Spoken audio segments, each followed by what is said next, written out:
El 31 de julio de 1969, tres de los periódicos más importantes del área de San Francisco recibieron algo inesperado.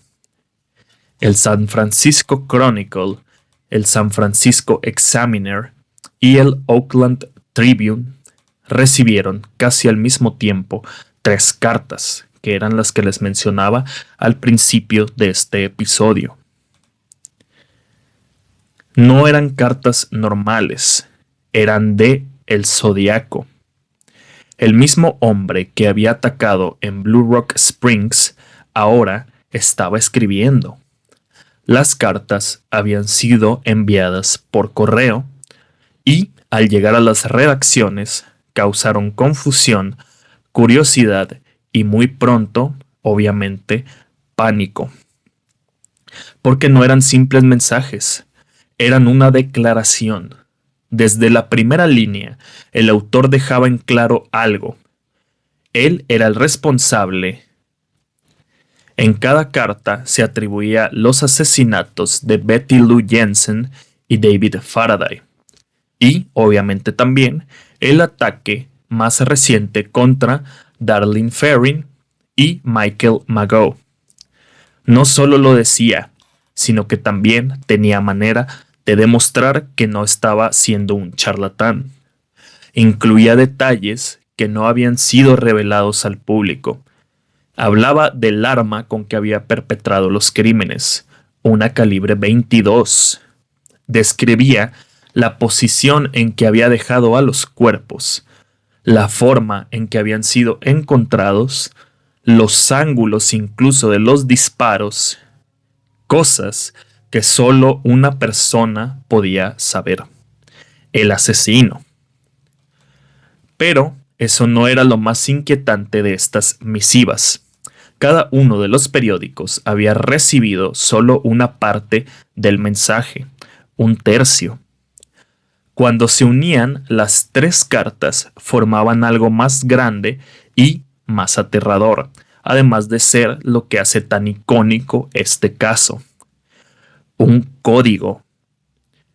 Un cifrado compuesto por 340 caracteres, organizado en una cuadrícula, lleno de símbolos extraños, letras, patrones que no tenían ningún tipo de sentido.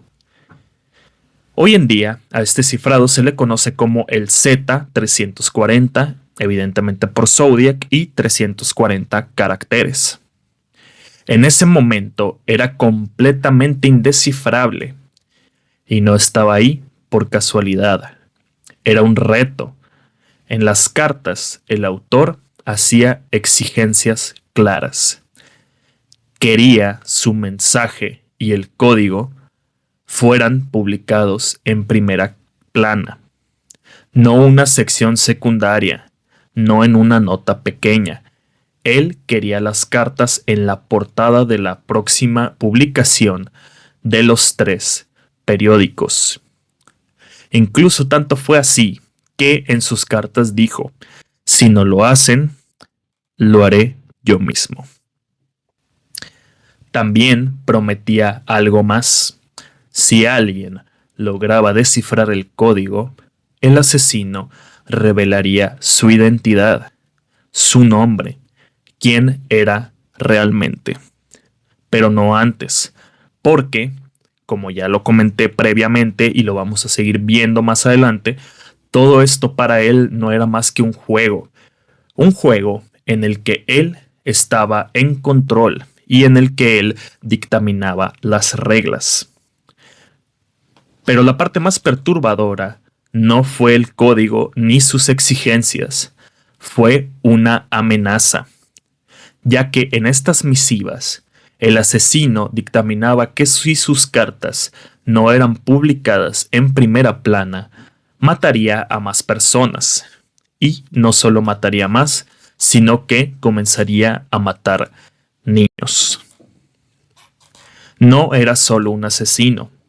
Ahora estaba intentando manipular a toda una ciudad, a la prensa, a la policía y a la gente.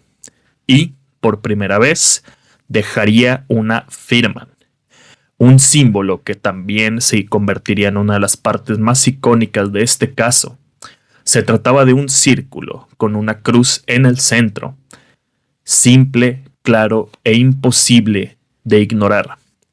Parecía una mira o un objetivo, pero al final del día era su forma de decir: estoy aquí y no pueden detenerme. En diciembre de 1969, Donald y Betty Harden, ciudadanos de Vallejo, sin formación profesional en criptografía, que, como una manera de divertirse, decidieron intentarlo por su cuenta. Y después de días de pruebas y de errores, lograron algo que nadie más había podido. La pareja logró descifrar el mensaje. Y lo que encontraron fue peor de lo que se esperaba. El Zodíaco no solo volvía a confirmar los asesinatos, sino que también explicaba cómo veía a sus víctimas. Para mí, no son humanos.